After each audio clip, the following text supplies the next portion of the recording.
Pois bem, queridos, abramos as Bíblias na carta de Paulo aos Romanos, no capítulo de número 8, do verso 1 até o verso 14. Aos Romanos, capítulo 8, verso 1 até o 14. Vai nos dizer assim: portanto, agora nenhuma condenação há para os que estão em Cristo Jesus, que não andam segundo a carne, mas segundo o Espírito. Porque a lei do Espírito de vida em Cristo Jesus livrou-me da lei do pecado e da morte. Pois o que era impossível à lei, visto que estava enferma pela carne, Deus, enviando seu Filho em semelhança da carne e do pecado, pelo pecado condenou o pecado na carne, para que a justiça da lei se cumprisse em nós, que não andamos segundo a carne, mas segundo o Espírito. Os que são segundo a carne inclinam-se para as coisas da carne, mas os que são guiados segundo o Espírito para as coisas do Espírito. A inclinação da carne é morte, mas a inclinação do Espírito é vida, é paz. A inclinação da carne é inimizade contra Deus, pois não é sujeita à lei de Deus e nem em verdade o pode ser. Portanto, os que estão na carne não podem agradar a Deus. Vós, porém, não estáis na carne, mas no Espírito, se é que o Espírito de Deus habita em vós. Mas se alguém não tem o Espírito de Cristo, este tal não é dele. Mas se Cristo está em vós, o corpo na verdade está morto por causa do pecado, mas o Espírito vive por causa da justiça. E se o Espírito daquele que dentre os mortos ressuscitou a Jesus habita em vós, aquele que dentre os mortos ressuscitou a Cristo Jesus vivificará também o vosso corpo mortal, pelo seu Espírito em que vós habita. De maneira que, irmãos, somos devedores, não a carne, para viver segundo a carne. Pois se viverdes segundo a carne, morrereis. Se pelo Espírito mortificardes as obras do corpo, vivereis. Porque todos os que são guiados pelo Espírito de Deus são filhos de Deus. Bondoso Deus e soberano Pai, mais uma vez nos deparamos diante da Tua palavra escrita e queremos nos colocarmos diante de Ti neste momento, para que através da palavra vivificada, para que através da palavra viva, sejamos edificados, fortalecidos, orientados, guiados pelo Teu Espírito Santo. Instrui-nos, Senhor, de forma que alcancemos corações sábios para andar diante de Ti em retidão, segundo a Tua vontade e segundo a instrução de Tua palavra. Somos gratos por preservar a Tua palavra ao longo dos anos, e ela chegou, Senhor, até a nós, e nós assim a recebemos, porque cremos na Tua palavra e cremos na Tua bondade. Em nome de Jesus. Amém. Desenvolver vossos assentos. Meus irmãos, nós estamos há dias ministrando acerca de vida espiritual, da necessidade de um avivamento e da necessidade de vivermos de forma que agrade a Deus. Então, por esta razão, a pauta ainda continua a mesma. Ainda estamos abordando o que significa de fato ser um cristão avivado.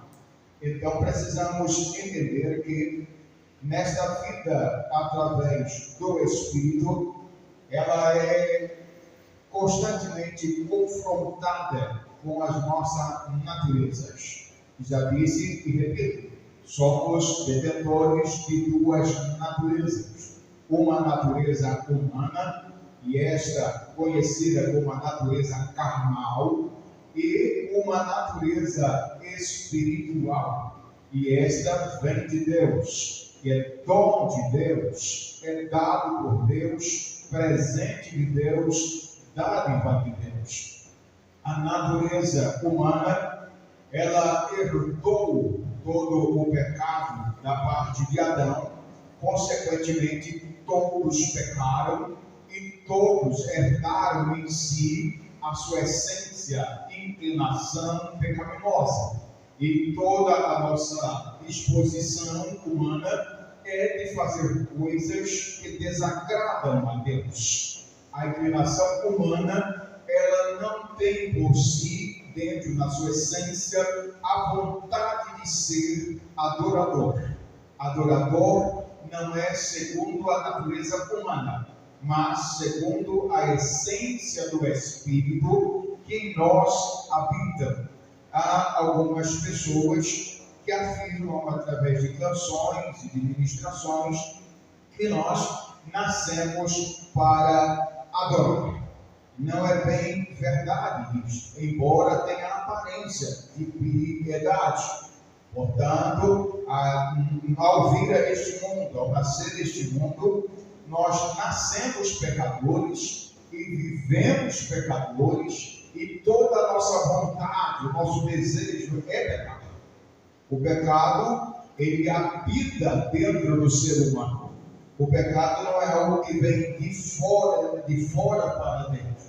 O pecado é algo que existe dentro do homem, e ele exterioriza estas coisas através da sua inclinação humana, carnal, dos prazeres que a vida lhe oferece. Portanto, com a vida de Jesus, Paulo nos ensina que, na semelhança da morte do Senhor Jesus Cristo, nós também devemos mortificar as obras do corpo, as obras da carne, para sermos ressuscitados para um novo modo de viver, que nós chamamos de novo nascimento, que nós chamamos de nova vida, porque quem está em Cristo, nova criatura é, ou seja, é uma nova criatura, porque a velha criatura, ela está corrompida, ela está contaminada com a força do pecado,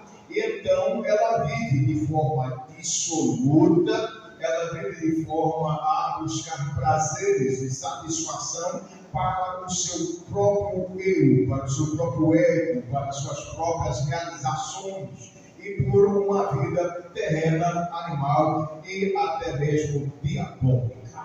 Mas aqueles que experimentam no curso dessa existência humana a conversão do seu modo de viver, aceitam a proposta de Deus que foi oferecida através da cruz do Calvário, e ao aceitar a proposta de Deus, são nascidos de novo, e aí passam a ter um segundo nascimento. O primeiro nascimento humano, o segundo nascimento divino. Nesse segundo nascimento, nós passamos a desenvolver uma nova natureza. E aí é que entra a guerra que existe dentro de nós mesmos. E é sobre este ponto que nós vamos falar nesta ocasião. Há uma batalha constante dentro de nós. E neste confronto entre carne e espírito, vence quem estiver melhor alimentado. Então, se nós desprezarmos as coisas espirituais em detrimento às coisas naturais, humanas, a nossa carne prevalecerá. Porém, se nós abrirmos mão dos prazeres que a vida está nos oferecendo para abraçar as coisas do Espírito, espirituais, então nosso Espírito subjugará a nossa carne e então venceremos. Entende? O Senhor Jesus, falando sobre o assunto, Ele disse: quem amar esta vida, perdê-la-á. Porém, quem perder esta vida, ganhará a vida eterna. E esta é a máxima que nós temos de que viver para Deus é preciso renunciar o modo de vida que este mundo está oferecendo. Quando dizemos mundo, não estamos nos referindo a cosmos, nós não estamos referindo a planeta, nós não estamos falando em globo terrestre, nós estamos falando em modo de viver que as pessoas vivem dissolutamente. E já falamos, e repito mais uma vez, como disse Paulo, eu não me canso de dizer as mesmas coisas, porque é segurança para nós. Mesmo porque é didático você ficar repetindo, até que isso seja fixado no coração das pessoas. Então, as Escrituras vão nos apontar de que a vida espiritual é um processo da ressurreição do ser humano oferecido por Cristo, e ao ressuscitar-se com Cristo, há um novo modus, um novo modelo de vida, ou modus vivendi. Então, vamos lá para o primeiro texto. Portanto, agora nenhuma condenação há para algumas pessoas.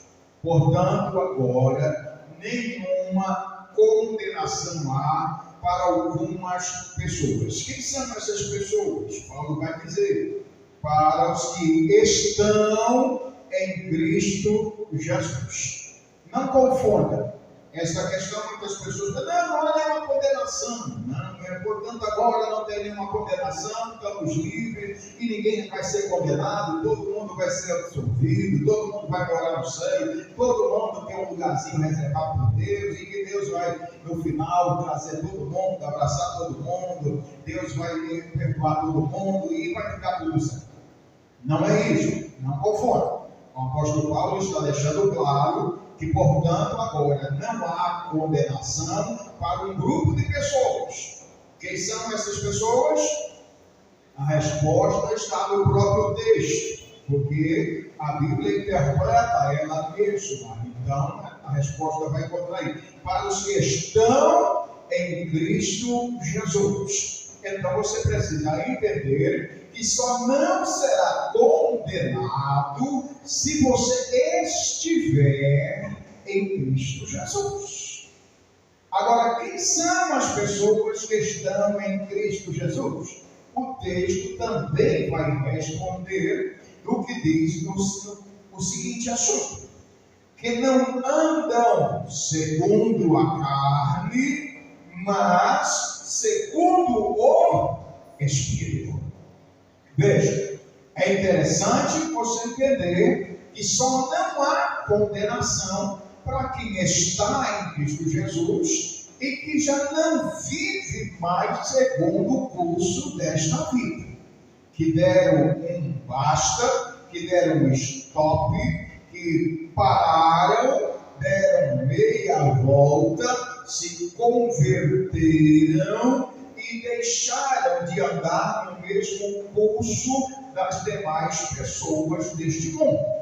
Então, para não ter condenação, o homem precisa parar do que está fazendo, se converter, aceitar a proposta que Deus está lhe oferecendo e mudar o curso da sua história.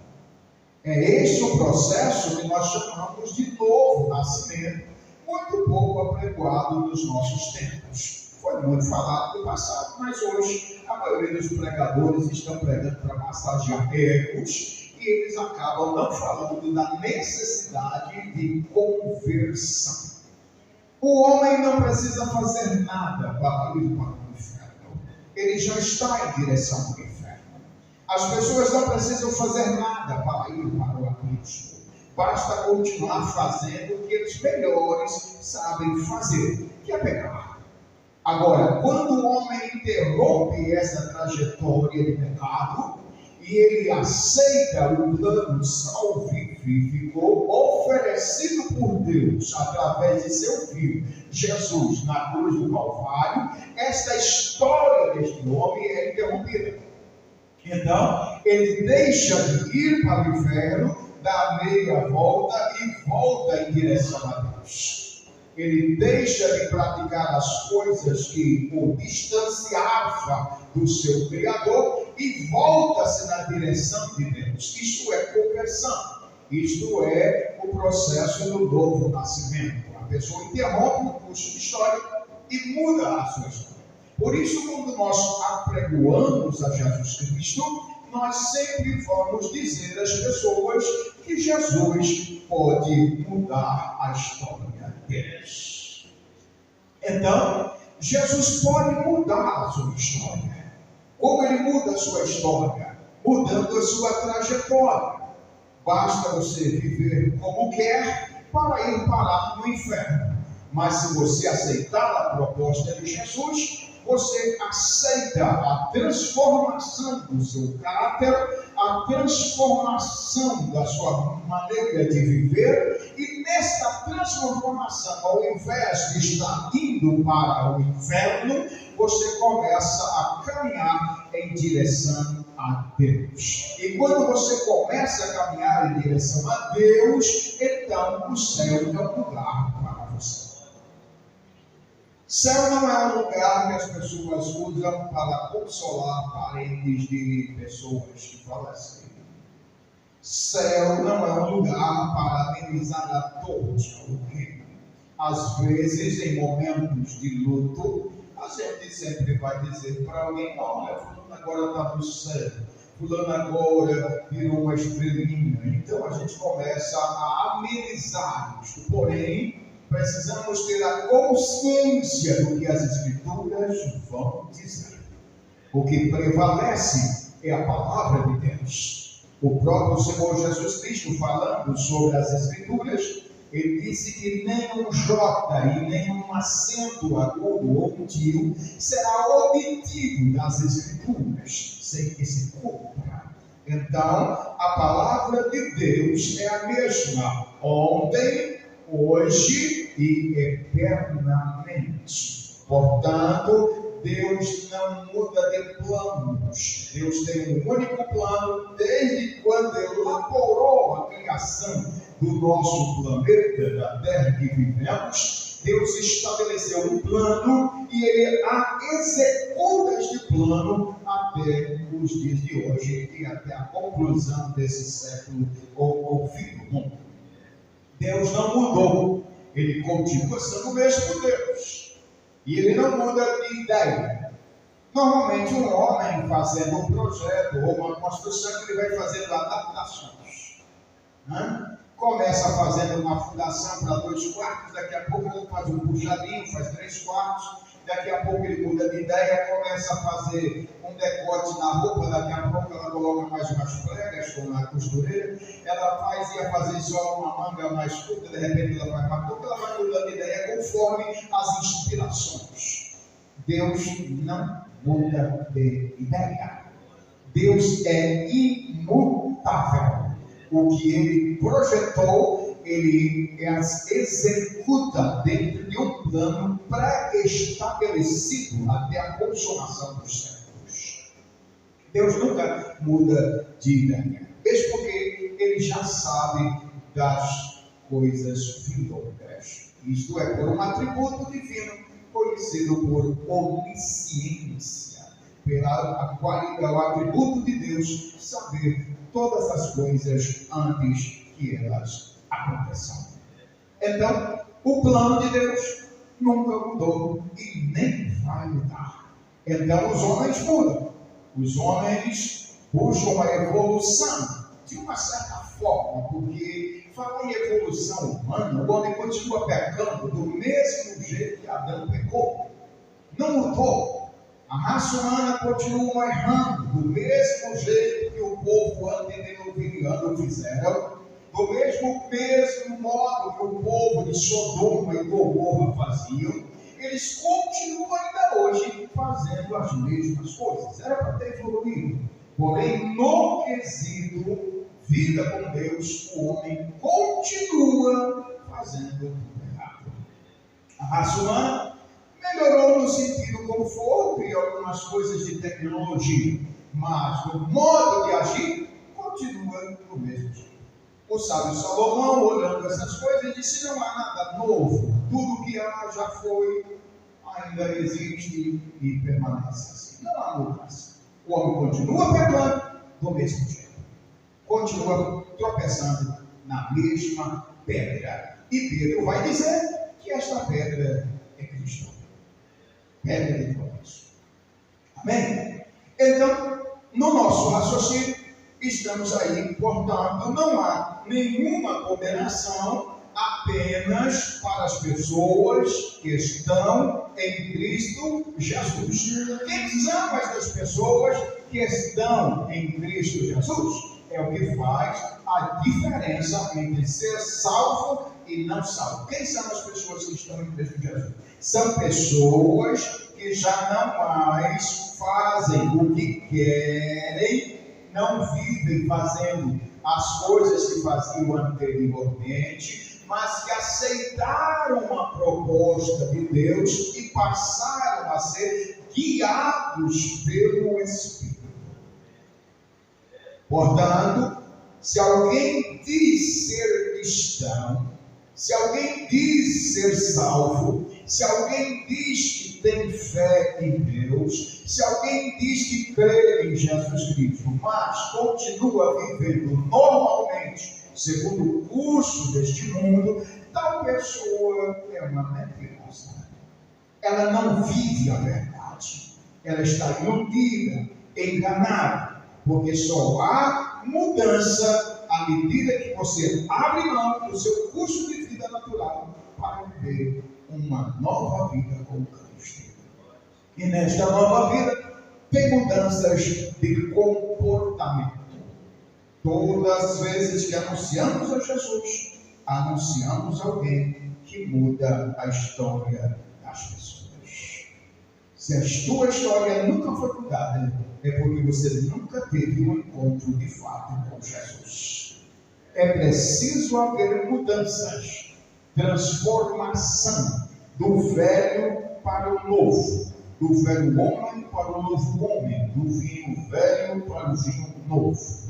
Há uma necessidade de mudança. Sem esta mudança, não há céu para ninguém. Amém?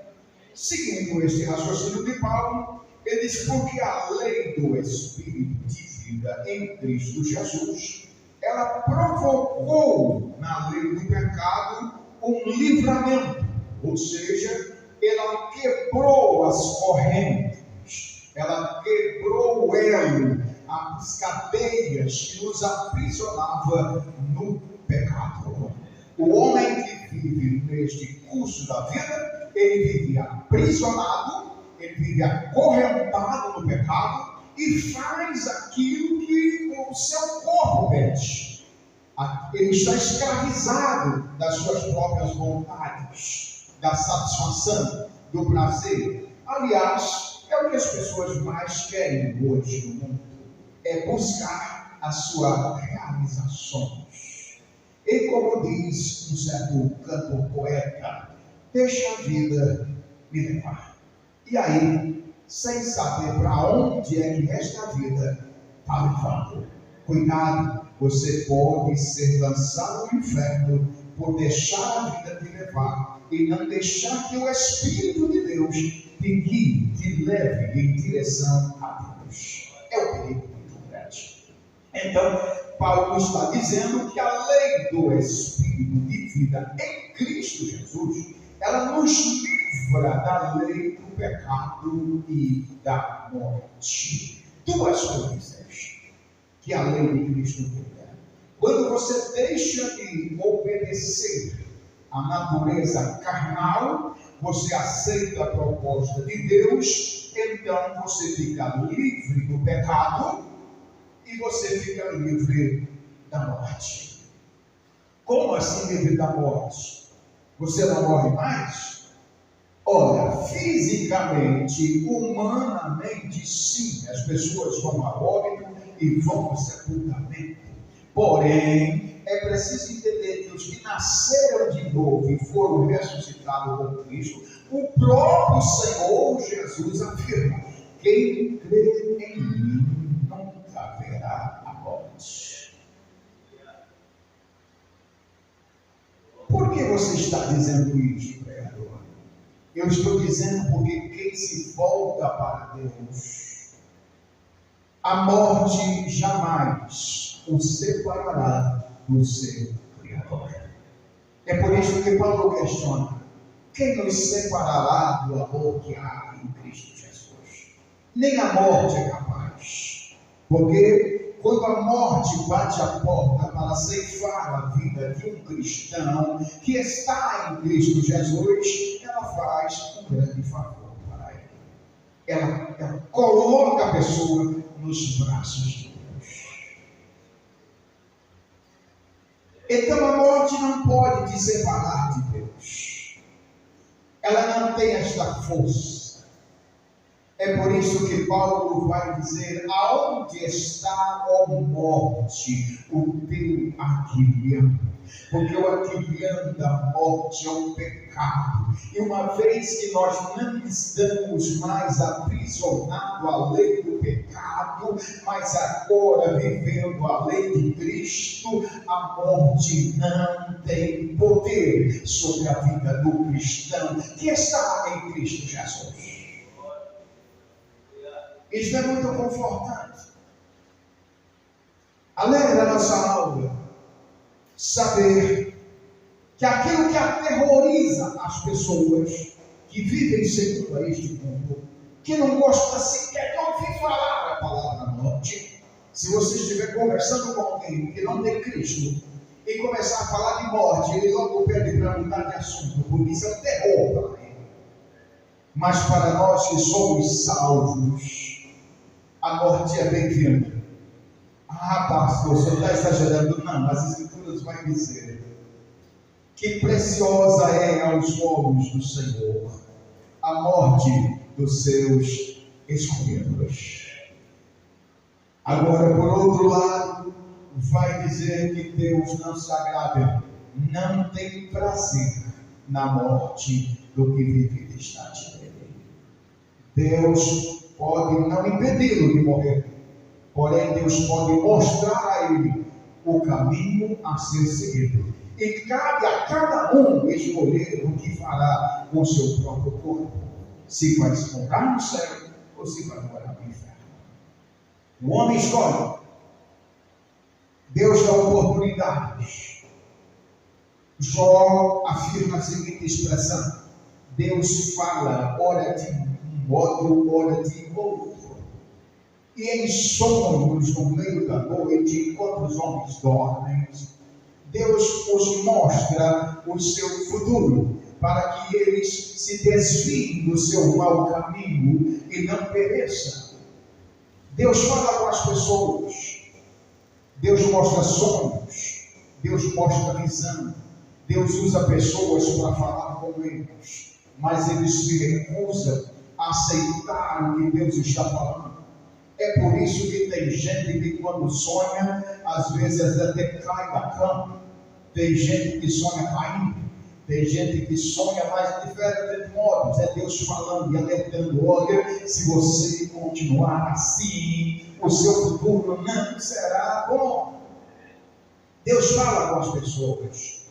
E Deus já pode ter falado com vocês, Deus pode ter falado contigo. Deus fala com cada pessoa. Se Deus não deixa que ninguém vá parar no inferno sem primeiro ter recebido uma proposta da parte dele para alcançar a vida eterna. É por isso, queridos, que nós pregamos a Jesus Cristo como aquele que muda a história da raça humana. E este Jesus nos livra da lei do pecado e nos livra também da morte. A morte não assusta crente. A morte, ela mesma nem gosta de crente. ela quando vem buscar uma pessoa que é de fato espiritual, que é nascida de novo, ela se decepciona, porque ela não tem mais o poder de colocar onde ela quer. Quando Jesus ressuscita, ele disse: é-me dado todo o poder nos céus e também na terra. Eu trago em minhas mãos a chave do inferno e da morte. Ou seja, a morte só pode tocar numa pessoa que aceita o plano de Deus, se o Senhor autorizar. Tanto é que quando foram prender o próprio Senhor Jesus Cristo, ele mesmo disse: nenhum poder você teria sobre mim se do céu não fosse dado. É por essas razões que as pessoas cristãs, crentes, nascidas de novo, vivem mais. É diferente você ir num momento de partida de um cristão e no lugar onde as pessoas viveram segundo a Escritura. Há um lugar de choro, alegria. Há um lugar de tristeza, aquele sentimento de paz, de que a pessoa, de fato, agora está no lugar dela. Você não precisa ficar desesperado, porque você sabe que a morte é apenas o caminhão que transporta a mudança. E ninguém tem medo do caminhão que transporta a mudança, porque ele está fazendo um favor, ele está fazendo um bem para você, tirando de um estágio e colocando em outro estágio de vida. Amém? É por isso que Paulo está dizendo no verso 2: porque a lei de Espírito de vida em Cristo Jesus, ela nos livra da lei do pecado e também da lei da morte. A morte não tem domínio sobre os filhos de Deus. Ela não tem autoridade para tocar nos filhos de Deus.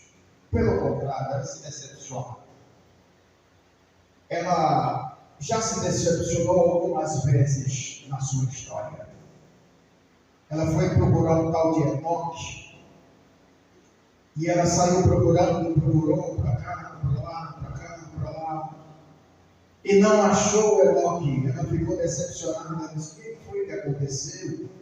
Nunca ninguém escapou, desde que Adão pecou. Todas as vezes que eu vim buscar alguém, eu sempre levei, eu sempre coloquei no depósito, eu sempre guardei, tranquei. E agora, cadê o tal do Enoque? E alguém vai dizer: olha, Enoque foi transladado por Deus para não ver mais.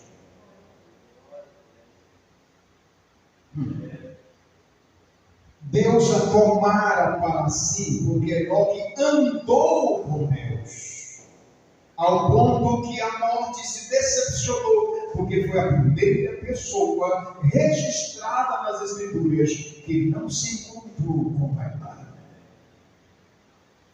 E ela fez um propósito e disse: eu vou aqui fazer uma analogia, claro, é verdade. Ela fez um propósito e disse: o segundo não escapa. E aí ela montou acampamento e todo mundo e ficou cuidando para ninguém escapar, até que veio um profeta. E este profeta começa a dizer até para o seu pajem de arma, para o seu amigo, ele disse: olha, o Senhor me tomará de ti. E Eliseu então montou acampamento para onde Elias ia. Eliseu ia atrás e disse: olha, eu não vou deixar você partir.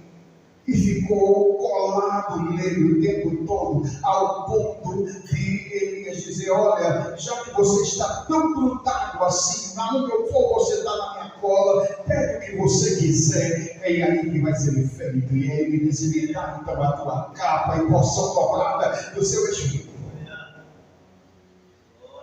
Eles estavam tão juntos que para separar um do outro foi necessário Deus mandar um redemoinho, e começou aquele redemoinho ali, e começou a girar e girar, e Eliseu então se afasta por causa do redemoinho, e a Bíblia diz que Elias ascendeu aos céus em um redemoinho.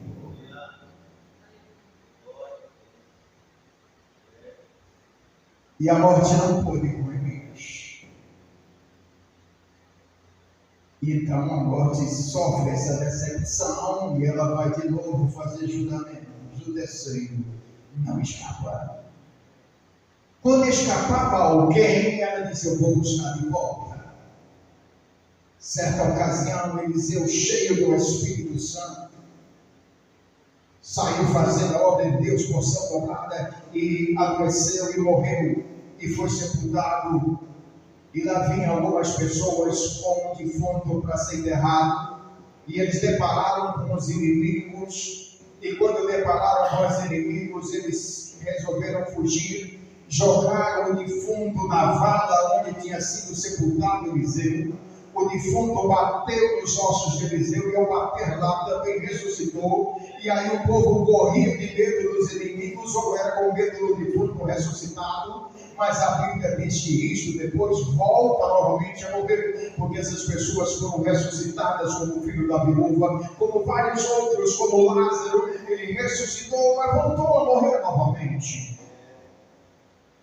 Então a morte matou plantando, até que aparece um meio nazareno, lá da Galileia, e começa a dizer: olha, o Filho do Homem vai como está escrito, e ele vai destruir o templo em 3 dias e vai reconstruir novamente. E o povo ficava entendendo daquela forma humana de pensar, e eles ficaram todos. Pedro chega a dizer: longe de ti, Senhor, aparta dessa ideia de morte.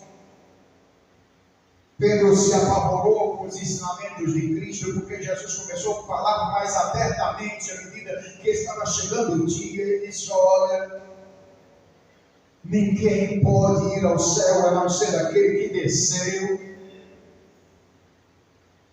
E aí então a morte luta e trama um plano até levá-lo à cruz, para que ele não escapasse. E quando ele vai para a cruz, ele expira e diz: Pai, está consumado. E então Jesus faz o que a morte nunca esperou. É porque alguns tinham escapado antes de morrer, mas Jesus Cristo vai ao depósito dela. Entra lá dentro do depósito onde estavam os mortos e toma ali a autoridade que estava em suas mãos de ceifar quem ela queria. E agora o inacreditável é que Jesus ressuscita, saindo do próprio depósito por vontade própria e não por intervenção de outro, pois o seu corpo não poderia ficar entre os mortos. Então ele agora ressurge e escapa da prisão da morte com as próprias chaves, e lhes é dado todo o poder nos céus e na terra. E a partir de agora a morte não pode mais prender e trancar ninguém no seu depósito. Sabe por quê? Porque agora é somente através de Cristo. A morte não te separa de Cristo, a morte não te afasta de Cristo, a morte não isola você do céu. A trajetória da morte ainda tem um final muito difícil para ela ainda. É porque ao apregoar as mensagens, Jesus começou a apregoar sobre a mensagem de um grupo de pessoas que não vamos encontrar com ela. E Paulo instrui sobre isso: eu não quero que vocês sejam ignorantes acerca dos que dormem, porque aqueles que estiverem vivos por ocasião da volta do Filho do Homem serão transformados, não verão a morte.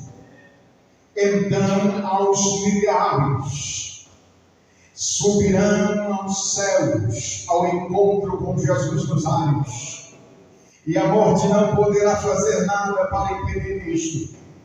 É tamanha a sua decepção e frustração, que durante o período chamado de grande tribulação, ela mesma não quererá mais ceifar vidas, de forma que as Escrituras vão dizer que as pessoas subirão aos montes, se jogarão de lá e não morrerão, porque a morte fugirá deles, porque ela estará totalmente desorientada sobre o seu papel de ceifar vidas.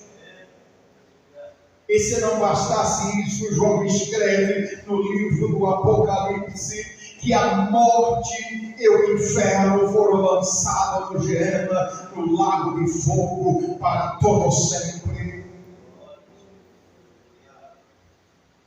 Portanto, a morte não tem domínio sobre quem está em Cristo Jesus.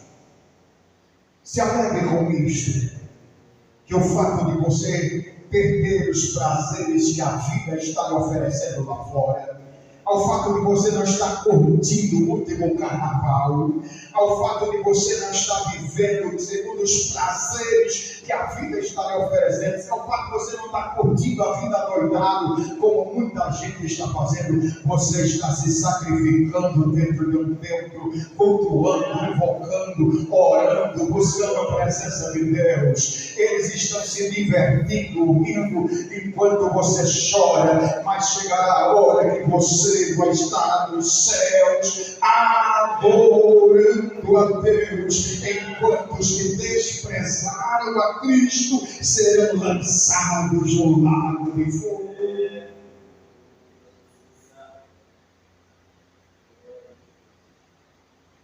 Vale a pena ser fiel, vale a pena abrir mão dos prazeres que a vida oferece, vale a mão ser taxado de quadrado, de antiquado, de ignorante, de pessoas que estão perdendo o melhor da vida.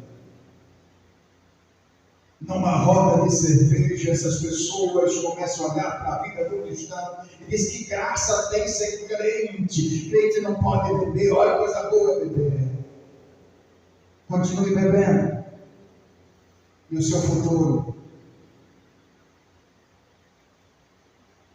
de não estar nos pés de Cristo, você verá no dia do juízo pessoas que você desprezou, mas aos pés de Cristo, que assentaram com Ele em seu trono e com Ele reinarão para todo sempre.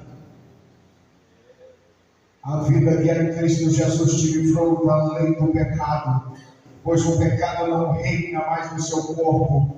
Você não faz o que o pecado te escraviza, você não faz as coisas para dar prazer na carne, mas você ora, se sacrifica, jejua, vai para a igreja, você canta, você adora, você invoca o Senhor, enquanto o mundo está curtindo e se divertindo. Mas tem uma grande diferença, é que Deus reservou para você uma eternidade ao seu lado. É isto que cremos, é isto que pregamos. Haverá uma diferença.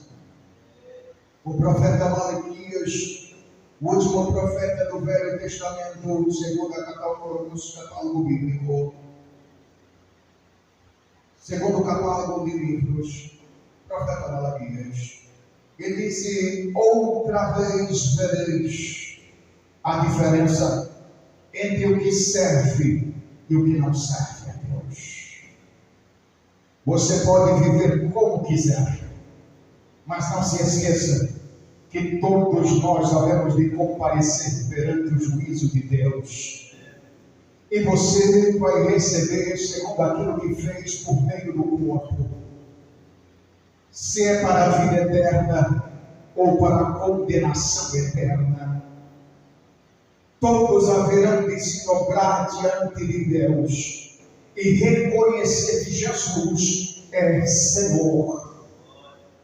E Senhor não é no sentido para nós aqui do Ocidente, que Senhor para nós aqui é uma forma de tratamento. Senhor é quem manda, Senhor é quem não tem autoridade, Senhor é quem é dono das pessoas, Senhor é quem tem o poder, Senhor é quem faz e desfaz, Senhor é quem governa, Senhor é quem domina sobre as pessoas.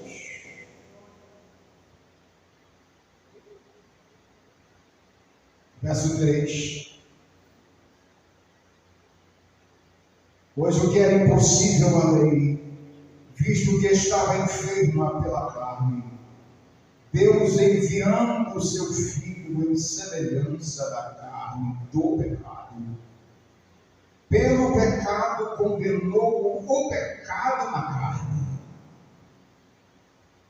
Veja, Deus é Espírito, Jesus é Deus.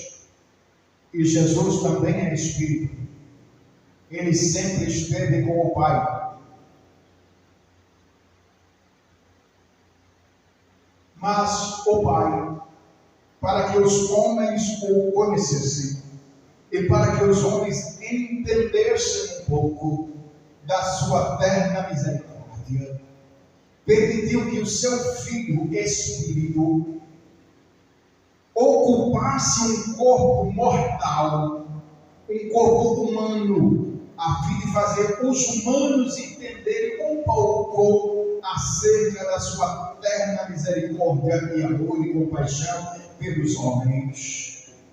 Privou seu Filho por cerca de 33 anos e meio de todo o resplendor de sua glória, para ficar aprisionado a um corpo humano, limitado às condições humanas, sentiu dores, sentiu cansaço, sentiu sede, sentiu fome, sentiu o peso da tentação, sentiu a afronta em sua vida, foi afrontado diversas vezes, sentiu a perseguição por diversas vezes, teve que fugir para que eles não matassem ele antes da hora. Ele sabia o que era ser perseguido, ele sabia o que era ser afrontado, ele sabia o que era ser tentado, ele sabia o que era ser desafiado na sua capacidade humana.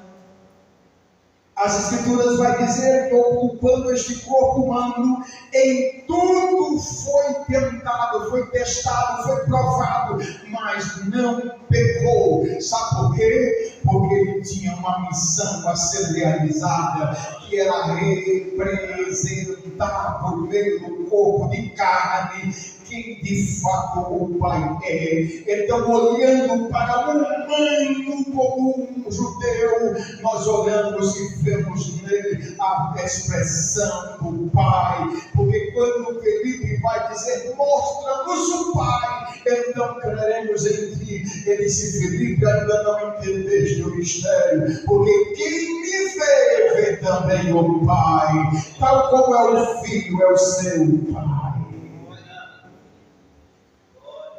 É por isso que nós conhecemos um Jesus humano. Mas ele não era humano. Ele ocupou por um tempo um corpo humano. Ele habitou em um corpo humano, mas não era humano.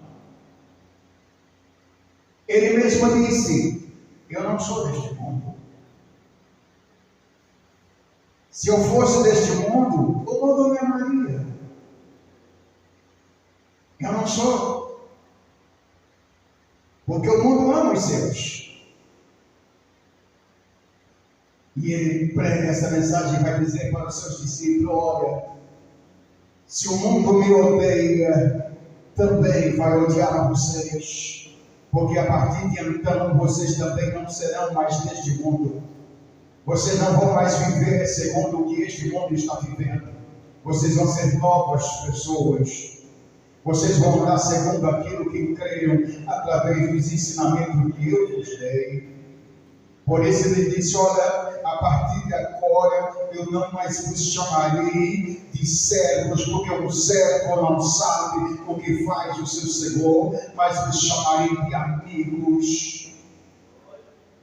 E ele vai dizer: olha, e vós sois meus amigos, se condicional fizerdes o que eu vos mando. Você só é amigo de Jesus se obedecer a Ele. Você só é amigo de Jesus se acatar os ensinamentos dele. Você só é amigo de Jesus se aplicar na sua vida aquilo que Ele nos ensinou. Jesus é a revelação de Deus aos homens. Se encarnou em um corpo humano e mortal. Porque quando levaram Ele à cruz, não puderam matá-lo como Deus. Embora sendo Deus, Ele também era habitado em corpo humano. Mataram o corpo humano, mas não conseguiram matar o Deus vivo. Porque Jesus é Espírito, e Espírito não morre, e o Espírito vive eternamente.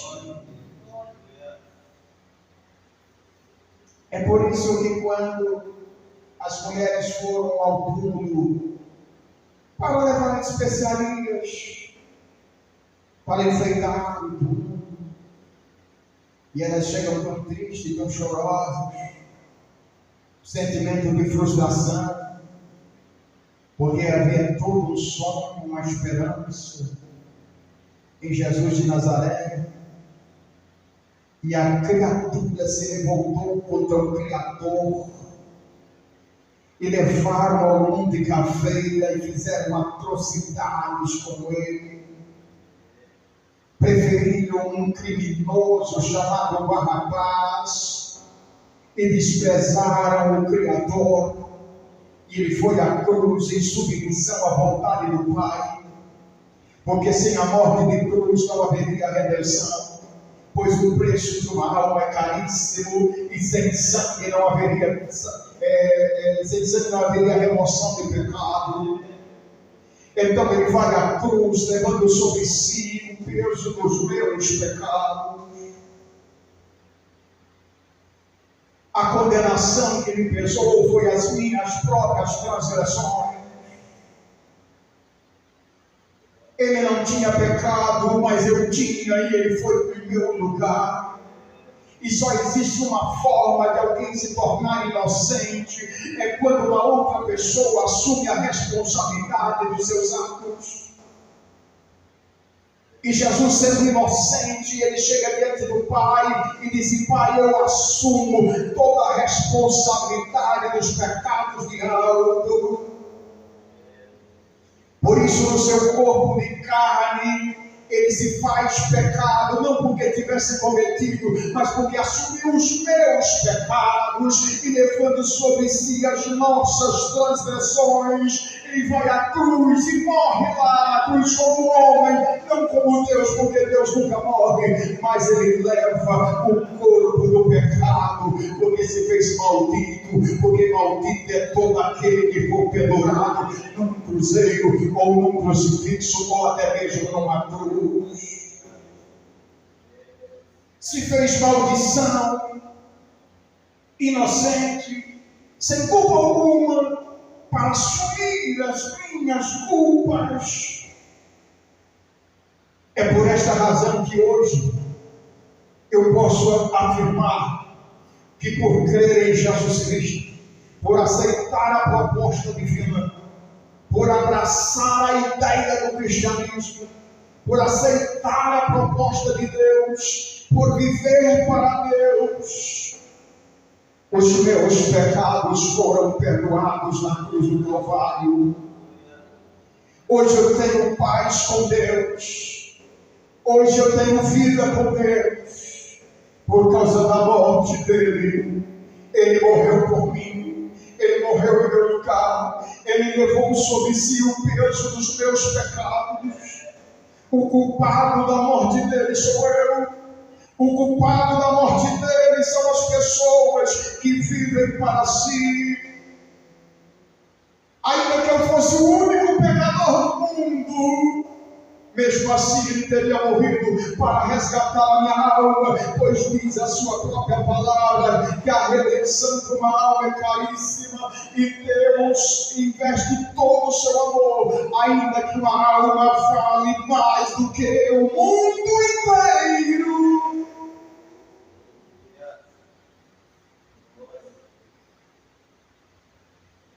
Eu não posso mais viver para mim mesmo. Eu não posso mais viver em ofensas.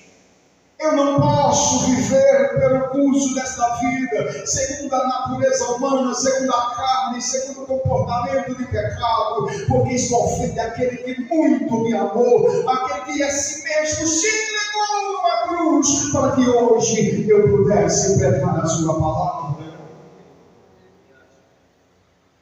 Eu não posso viver mais para mim mesmo. Eu não posso fazer o que eu quero, porque tudo o que eu fazia era contrário à lei de Deus. Eu abri mão da velha vida para viver uma nova vida com Cristo. Eu já não mais vivo para mim mesmo, mas vivo para Cristo. Esta é a expressão máxima de Paulo, porque já não vivo mais eu, mas Cristo vive em mim. A vida que agora vivo no Filho de Deus. Portanto, eu não faço o que quero, mas aquilo que me agrada, aquilo que traz prazer a Deus, que me resgatou do inferno, me resgatou do abismo, cancelou a minha dívida diante do Pai e me tornou seu amigo.